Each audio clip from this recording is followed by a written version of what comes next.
اور ان کی دعا 7ویں آسمان تک جاتی ہے، سیدھی جاتی ہے، بنا کسی پردے کے، بنا کسی رکاوٹ کے، بنا کسی دیری کے۔ اور جب فرشتوں کی دعا اوپر جاتی ہے تو اسے کوئی روک نہیں سکتا، کوئی ٹوک نہیں سکتا، کوئی موڑ نہیں سکتا، خدا کی قسم۔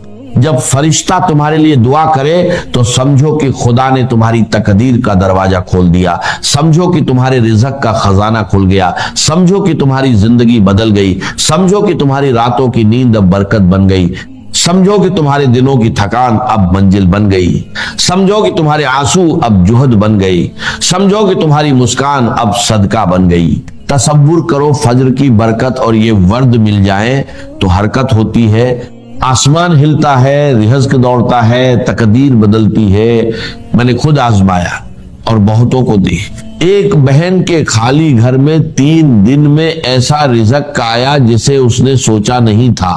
ایک بھائی پہ قرض تھا، ایک ہفتے میں ایسا دروازہ کھلا، قرض ادا ہوا، زندگی بدل گئی۔ اور آج ہم محرم کے دروازے پر ہیں جو خدا کا مہینہ ہے، اس میں نیکیاں بڑھتی ہیں، رحمت برستی ہے، نصیب بدلتے ہیں، تقدیر کی لکیریں مڑتی ہیں۔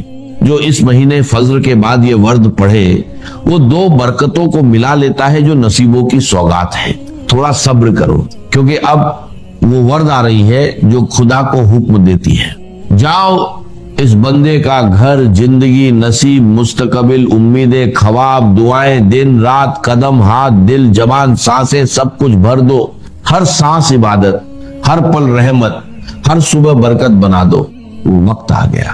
آنکھ بند کرو، دل پہ ہاتھ رکھو، گہری سانس لو اور دل میں کہو، اے خدا میں سچا ہوں، محتاج ہوں، بس تجھ پر بھروسہ ہے۔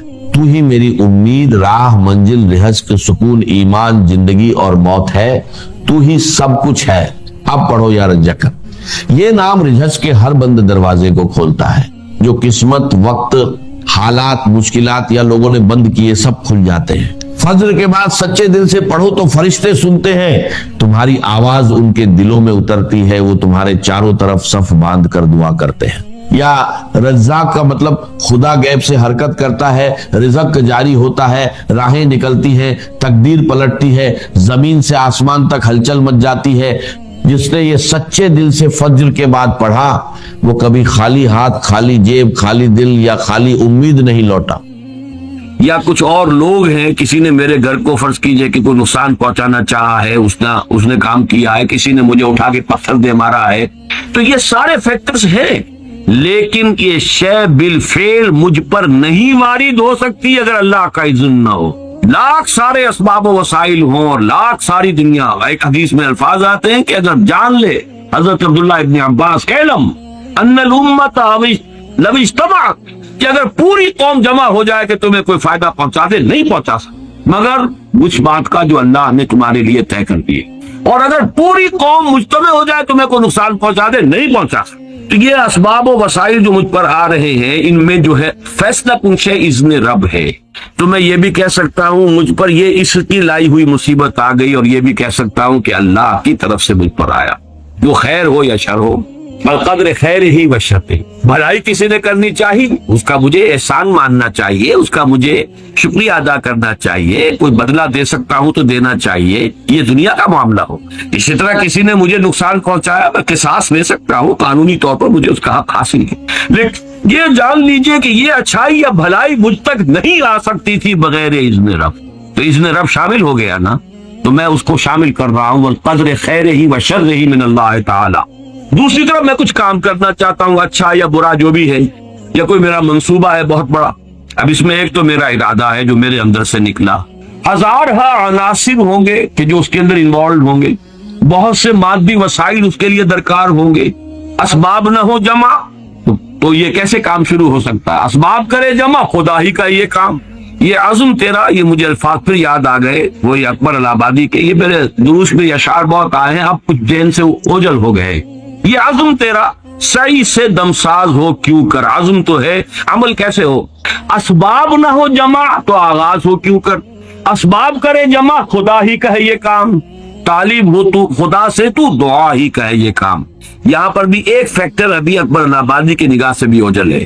دیکھیں میرا ایک عزم ہے، میرا ایک ارادہ ہے، اس کے لیے کوئی مادی وسائل، کچھ لوگوں کا تعاون درکار ہے، وہ بھی اللہ کے کنٹرول میں ہے، اللہ چاہے گا تو آئے گا۔ پھر بالآخر کسی شے کا پورا ہو جانا، آخری درجے میں پھر اللہ کے اذن کا طالب، یہاں تک کہ حضور نے فرمایا کہ جو لقمہ بھی ابن آدم کے حلق سے نیچے اترتا ہے، اب وہ سارا آپ نے اس کے لیے کمائی کی، محنت کی، وہ کھانا پک گیا، آپ کی اہلیہ نے پکا لیا گھر پہ، اب یہ لقمہ اتر رہا ہے، اس وقت بھی اللہ سے اذن چاہتا ہے کہ میں اس کے حق میں غذا کا کام دوں یا زہر بن کر لڑوں۔ لہذا میں یہ بھی کہہ سکتا ہوں کہ یہ کام اس طرح ہو گیا، میرے کرنے سے ہو گیا، ان اسباب سے ہو گیا، ان مددگاروں کی مدد سے ہو گیا، اور یہ بھی کہہ سکتا ہوں کہ یہ کام میں نے نہیں کیا، اللہ نے کیا۔ صرف جو ہمیں تلقین کی گئی ہے وہ یہ ہے، خیر وجود میں آ جائے تو اسے اللہ کی طرف منسوب کرو۔ الحمدللہ الذی ہدانا لہذا وما کنا لنہتدی لولا ان ہدانا اللہ۔ کل حمد، کل شکر، کل تعریف اس اللہ کی جس نے ہمیں ہدایت عطا فرمائی۔ ہم ہرگز ہدایت نہ پا سکتے اگر اللہ ہمیں ہدایت، غلطی ہو جائے تو اسے اپنی جانب منسوب کرو۔ ربنا ظلمنا انفسنا وان لم تغفر لنا وترحمنا لنکونن۔ شیطنت اس کے برعکس ہے، خیر ہے تو میری، میں نے کی، اور شر ہے تو اللہ تو نے کروایا۔ فبما اغویتنی، اے اللہ تو نے جو مجھے اغوا کیا ہے، تو اب میں ثابت کر کے رہوں گا کہ یہ آدم اس اکرام و تکریم کا مستحق نہیں تھا جو تو نے اس کو عطا کر دی۔ یہ ہے شیطنت، شیطانیت، اور وہ ہے آدمیت۔ غلطی ہو، خرابی ہو، اپنی طرف منسوب کرو، اور اگر کوئی خیر ہے اللہ۔ اب آئیے اگلا لوگ جو سیکشن ہے، شیٹ نہیں، اللہ ہر چیز پر قادر بھی ہے اور قاہر بھی۔ یہ میں نے الفاظ آپ سے کہا تھا کہ آج میں یہ ایڈ کر کے لایا ہوں تاکہ بات اب کھل جائے، آج کوئی پہلو جو ہے میرے امکانی حد تک اس میں جو ہے مشتبہ اور خفی نہ رہ جائے۔ هو على كل شيء قدیر، یہ تو بے شمار آیات مرتبہ آیا ہے۔ وهو القاہر فوق عباده، یہ بھی دو مرتبہ۔ لہذا انسان کو جو قدرت بھی حاصل ہے وہ محدود بھی ہے اور مستعار بھی ہے، یہ دونوں الفاظ نوٹ کیجئے۔ اب یہ جو شرک کی بحث ہوتی ہے ہمارے ہاں، اقسام الشرک، اللہ کا وجود ذاتی ہے، لامحدود ہے، قدیم ہے، ما سوا کا وجود عطائی ہے، اللہ نے عطا کیا ہے، حادث ہے، محدود ہے۔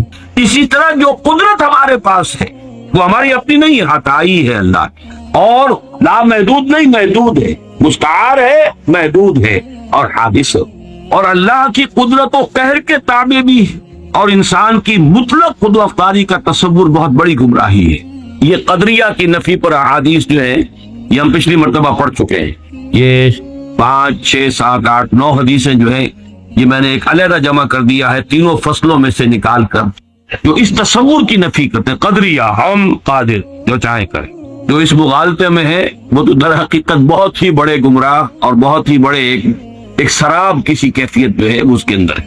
اب آئیے تیسری شے جو ہم پڑھ چکے ہیں، قل کل یعمل علی شاکلتہ، یہ آیت جو ہے سورہ بنی اسرائیل کی 84 آیت، اس کا پہلا ٹکڑا انتہائی اہم ہے، جو آج جس طرح نکھر کر آیا ہے اس سے پہلے یہ ہو ہی نہیں سکتا۔ شاکلہ، پیٹرن، آپ نے کوئی چیز ڈھالنی ہے کسی فولاد کی، کسی اور چیز کی، تو اس کے لیے لکڑی کا پہلے، جسے ہمارے مستری لوگ پاٹن کہتے ہیں، پاٹن بنا لو پہلے، تو پیٹرن بنتا ہے، تاکہ آپ نے لوہے کو پگھلایا، تانبے کو پگھلا کے اس میں ڈالیں گے تو اسی کے مطابق اس کی شکل ہو جائے گی۔ شاکل، شکل دینے والا، تو اس کو جو فارم دینے والی شے ہے وہ اس کا فرما، جس کو ہم کہہ دیتے ہیں، وہ فارم ہے نا، فرما، یہ فرما ہے جو اس کو فارم عطا کرے گا، یا یہ کہ یہ پیٹرن ہے، پیٹرن ہے، اس کے اندر ڈھلے گی جو شے اسی کے مطابق ہو جائے، وہ ہے شاکل۔ اور یہ شاکلہ جو ہے آج ہمیں معلوم ہے جینز کے حوالے سے، ابھی حال ہی میں چند روز پہلے کلوننگ کے موضوع پر ایک مذاکرہ سا ہوا تھا پنجاب یونیورسٹی میں، اور میں اس میں سامع کی حیثیت سے گیا تھا، اور مجھے اس سے فائدہ بھی ہوا، اور احساس ہوا یہ کہ جو میں نے بارہا یہ بات کہی ہے کہ اللہ تعالیٰ نے جو، حالانکہ مجھے پریکٹس نہیں کرنی تھی اور میڈیکل پروفیشن کو اس طرح اس کے علم میں تو تھا کہ مجھے پرسو کرنا ہی نہیں ہے، پھر بھی مجھے اس طرف سے کیوں گزارا؟ اگر میں اس میں سے نہ گزرا ہوتا تو یہ ساری بحثیں میرے سر کے اوپر سے گزر جاتی، میں ان کو بالکل سمجھ نہ سکتا، لیکن چونکہ وہ بایولوجی اور اناٹومی اور فزیولوجی اور ایمبریولوجی اور یہ چیزیں پڑھی ہیں، سیل سٹرکچر پڑھا تھا، تو وہ چیز سمجھ میں آتی۔ لیکن آج وہ بات شاکلہ، ہر شخص کا ایک شاکلہ، انڈیویجول شاکلہ اس کا، اور یہ شاکلہ بنیادی طور پر جبلت اور فطرت کے مجموعے کا نام ہے۔ ایک فطرت ہے، اور فطرت کا تعلق ہے انسان کے روحانی وجود سے، ایک جبلت ہے یا سرشت، فارسی کا لفظ ہے، جبلت عربی کا لفظ ہے، لیکن عربی میں اس سرشت کے لیے صحیح لفظ ہے خلقت. خلقت ایک ہماری خلقت ہے، ایک ہماری فطرت ہے.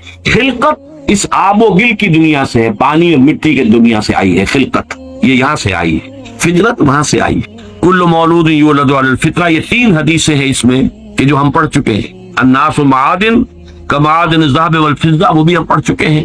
کل مولود یولد علی الفطرہ، وہ بھی ہم پڑھ چکے ہیں. اور اہم ترین حدیث یہ ہے کہ فَإِنَّهُ يَسِيرُ إِلَىٰ مَا جُبِلَ عَلَيْهِ. اگر تم سنو کہ کسی انسان کی، تو اگر تمہیں یہ کوئی سنائے آ کر کے کوہ احد اپنی جگہ سے ٹل گیا تو مان لینا کہ ہاں یہ ہو سکتا ہے، ممکن ہے. لیکن اگر یہ کہا جائے کہ کسی شخص کی سرشت بدل گئی ہے تو کبھی نہ مان. یہ شاکلہ، اس شاکلہ کے لیے یہ 3 حدیثیں. اب آج جو لینا ہے جتنا بھی ہمارے لیے وقت ممکن ہو، تو وہ چوتھا اور آخری سیکشن ہے، اگرچہ اس کے 3 سب سیکشنز ہیں. اس کا ٹائٹل نوٹ کیجئے، اللہ کا علم کامل بھی ہے اور قدیم بھی. اور آنے واحد میں یہ الفاظ نوٹ کیجئے، کل کون و مکان اور ماضی، حال اور مستقبل سب کو محیط بھی. یہ بات اللہ کے علم کے بارے میں اچھی طرح جان لیجئے، کامل اور قدیم. اس کے ساتھ ہی کل کون و مکان کو محیط، یہ اس کا ایک ڈائمنشن ہے. لینتھ اینڈ بریڈتھ وہ ڈائمنشن ہو گئی، کون و مکان. اور مکان میں بھی 3 آتے ہیں، ماضی، حال اور مستقبل. ان سب کو محیط ہے آنے واحد میں. لفظ آنے واحد ہے یہاں اہم ترین. ہر لحظہ ہمیشہ سے اس کا علم کامل تھا، ہمیشہ سے اس کا علم کامل ہے. کہیں اس کی اور اس کا علم جو ہے اسی کو قرآن اور حدیث میں الکتاب سے بھی تعبیر کیا گیا. ما صاب من مصیبت فی الارض ولا فی انفسکم الا فی کتاب من قبل ان نبراها ان ذلک علی اللہ یسیر. نہیں پڑتی کوئی پڑھنے والی، نہ اس زمین میں نہ تمہاری جانوں میں، کوئی مصیبت، کوئی تکلیف دہ شے، کوئی ناخوشگوار شے، مگر وہ پہلے سے ایک کتاب میں موجود ہے، اس سے پہلے کہ ہم اسے ظاہر کریں. اللہ باری ہے. یہ 3 اسباب بھی آئے ہیں اللہ کے ساتھ ساتھ سورہ حشر کے آخر میں. الباری، الخالق، الباری، المصور. 3 الفاظ، باری، خالق، مصور. باری کسی شے کو ظاہر کرنا، اور اس میں فلسفہ یہ ہے، یہ پھر علم کلام کی بحثیں ہو جائیں گی کہ دیکھیے کوئی شخص، کوئی آرکیٹیکٹ ہے، اس کے دماغ میں پہلے ہوئیولا بلڈنگ کا بن جاتا ہے، تب وہ پینسل اٹھاتا ہے، اس کا اسکیچ بناتا. یہاں بن چکی ہے بلڈنگ، یہاں کانسیپٹ آ چکا ہے، دماغ میں ہے. اسی کو صور علمیہ کہتے ہیں اسلامی فلسفے میں. صور صورت کی جمع، علمی صورتیں جو اللہ کے علم کے اندر ہمیشہ سے تھیں. میں ہمیشہ سے تھا اللہ کے علم میں. کیا ممکن ہے کہ علم الہی پر کوئی لحظہ ایسا گزرا ہو کہ جس میں میں موجود نہ ہوں، کہ آپ موجود نہ ہو؟ ذرا کبھی اس کے تصور کریں گے، مراقبہ کریں گے تو بڑا یوفوریا ہو جائے گا ایک دم. پھر سبحانی معظم شانی بھی آپ کی زبان سے نکل سکتا ہے. میں تو ہمیشہ سے اللہ کے علم میں ہوں. اس اعتبار سے میں خود بھی علمی اعتبار سے ہمیشہ سے موجود. ہاں ایک وقت میں صرف اللہ کے علم میں تھا، اس کے بعد اللہ نے مجھے ظاہر. هو اللہ الذی لا الہ الا هو الملک القدوس السلام المؤمن المہیمن العزیز الجبار المتکبر سبحان اللہ عما یشرکون. هو اللہ الخالق البارئ المصور له الاسماء الحسنى. تخلیق ذہنی پہلے ہے، وہ تخلیق ذہن میں بنتی، علم الہی میں صور علمیہ کی شکل میں موجود تھی. اب باری، برا، اس کو ظاہر کیا، اس کو نمایاں کیا، وہ باہر آیا، اور اب اس کو تصویر کی شکل عطا کی گئی. یہ تصویر اور تصویر ایک ہی لفظ ہے. خلق فسوى والذی قدر فہدى. تو اس الکتاب میں جو کچھ لکھا ہوا موجود ہے، اس میں درج کوئی شے غلط نہیں ہو سکتی. کیا اللہ کا علم کسی مرحلے پر جا کر غلط ثابت ہو سکتا؟ معاذ اللہ. اب ان 2 چیزوں کو ذہن میں رکھیے علم کے حوالے سے. اور تقدیر کا اصل مسئلہ جو ہے، جو الجھتا ہے، وہ اس مسئلے کو نہ سمجھنے کی وجہ سے. لیکن جو الفاظ لکھے ہیں آخری اس کو نوٹ کیجئے. البتہ اللہ کا یہ علم قدیم و قطعی، قدیم بھی ہے، قطعی ہے. پری نالج، جبر محض، یعنی پری ڈیسٹینیشن. یہ فیٹرلزم جس کو کہتے ہیں، فیٹرلزم، ہر چیز پہلے سے طے ہے، متعین ہے، طے ہے، اور ہمارے ہاتھ میں کچھ نہیں، ہم کچھ نہیں کر سکتے. یہ اس کی نفی. یہ دونوں چیزیں لازم و ملزوم نہیں ہے، وہ مستلزم نہیں ہے. پری نالج اور سے ہے، پری ڈیسٹینیشن اور سے. اس کے درمیان اگر آپ ستے امتیاز کھینچ دیں گے تو کبھی کوئی تشویش نہیں ہے. چاہے بحث میں الجھ جائیں، اگر کوئی آپ کو الجھائے، اس کا تو نتیجہ یہ نکلتا ہے، تو اس کا تو یہ نتیجہ نکلتا ہے، تو اس سے یہ لازم آتا ہے، وہ پھر الجھ جائے گی. جس سے سختی سے روک دیا ہے. اگر تو علیکم اگر اب ہارا امید تو عمل ہادا اسے دیکھیے نوٹ کیسے الفاظ کیسے کیا اس کام کے لیے بھیجا گیا ہو. لیکن یہ کہ بات سمجھ میں آتی ہے اگر اس میں یہ حد فاصل قائم کر دیا جائے. اللہ کا علم قدیم و قطعی یہ پری نالج ہے، لیکن یہ پری ڈیسٹینیشن یا فیٹلزم جس کو ہم کہتے ہیں اس کو مستلزم نہیں ہے. ان دونوں کے درمیان رشتہ علیحدہ. اس کے حوالے سے آج کچھ حدیثیں پڑھیں گے جتنی بھی آج پڑھی جا سکے. اس میں سے پہلی 10 حدیثیں تو ہیں کہ جو مشکات شریف میں جو باب ہے ایمان بالقدر اس کی جو فصل اول ہے، یعنی حدیثیں یا وہ بخاری کی ہیں یا مسلم کی ہیں یا ان سب دونوں میں موجود ہے تو متفق علیہ. عن عبداللہ ابن عمرو رضی اللہ تعالی عنہما، عبداللہ ابن عمرو بن العاص رضی اللہ تعالی عنہما سے مروی ہے قال وہ فرماتے ہیں قال رسول اللہ صلی اللہ علیہ وسلم كتب اللہ مقادیر الخلائق قبل ان يخلق السماوات والارض ب50,000 سنہ قال وكان عرشه على الماء رواہ مسلم. یہ حدیث پھر بھی آئے گی بعد میں 16ویں نمبر پر اگر ہم وہاں تک ہم پہنچ گئے تو، لیکن یہاں نوٹ کر لیں جو بھی نوٹ کر رہے ہوں کہ یہی مضمون اس میں بھی. حضرت عبداللہ ابن عمر فرماتے ہیں کہ اللہ تعالیٰ نے آسمانوں اور زمین کی تخلیق سے 50,000 سال قبل تمام مقادیر لکھ دی تھی. وَكَانَ عَرْشُهُ عَلَى الْمَاءِ اس کو ابھی ہم بالکل نہیں سمجھ سکتے. یہ وہ ہے کہ جس کو ہم کہیں گے کہ یہ جس کو متشابہات میں سے شمار کیا. لیکن دیکھیے یہاں جو بات سمجھنے کی ہے موجودہ سائنس کے اعتبار سے، سائنس جہاں تک ہمیں آج لے کر گئی ہے وہ بگ بینگ تو سمجھتے ہیں بس that is the beginning of the creation. That is wrong. That is the beginning of the second phase of the creation. The material world started with the big bang. اس سے پہلے spiritual world، عالم ارواح، عالم امر کہیں، عالم ارواح کہیں، جو کل کا کل نورانی تھا. ارواح انسانیہ، ارواح ملائکہ تو خود ہے ہی مجسم ارواح یہ موجود اور وہ نورانی ہے.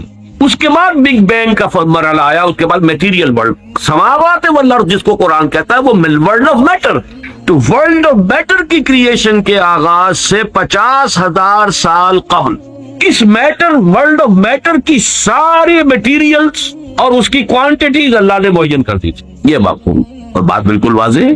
اللہ کی قدرت، اس کی خلاقی، اس کی قہاری، اس کا یہ منطقی تقاضا، اس کا علم محیط، وہ ڈیزائن پورا اس کا بن چکا ہوا تھا تبھی تو اس نے بنایا ہے.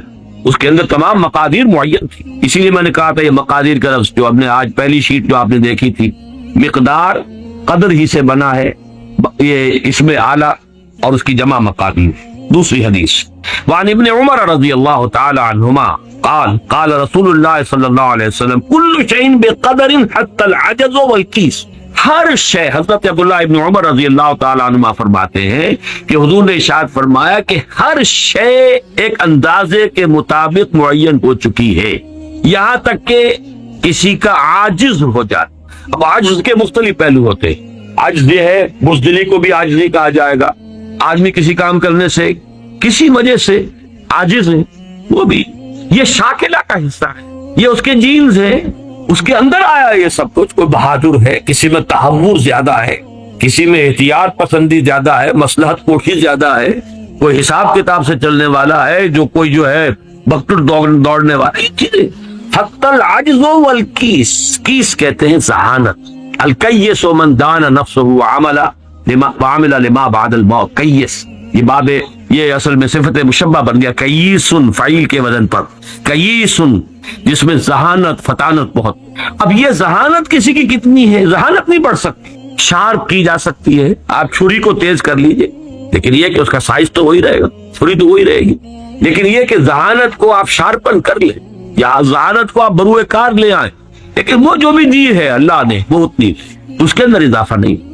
یہ ان بلٹ چیزیں ہیں، گیون چیزیں ہیں انسان کے لیے، یہ اس کے شاکلہ کا جز ہے. تیسری حدیث وعن ابی ہریرہ قال، اور یہ جو روایت تھی یہ بھی امام مسلم کی تھی اور تیسری بھی امام مسلم کی ہے.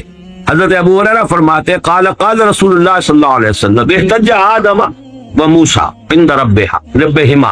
اللہ تعالیٰ کے ہاں آدم اور موسیٰ کے درمیان ایک محاجہ ہوا، بحث ہوئی. فحج آدم و موسیٰ، فحج اور آدم جو ہے وہ موسیٰ پر غالب آ گئے. قال موسیٰ، حضرت موسیٰ نے یہ کہا انت آدم الذی خلق اللہ بیدہ، خلقک اللہ بیدہ، آپ ہے نا وہ آدم جسے اللہ نے اپنے ہاتھ سے بنایا تھا.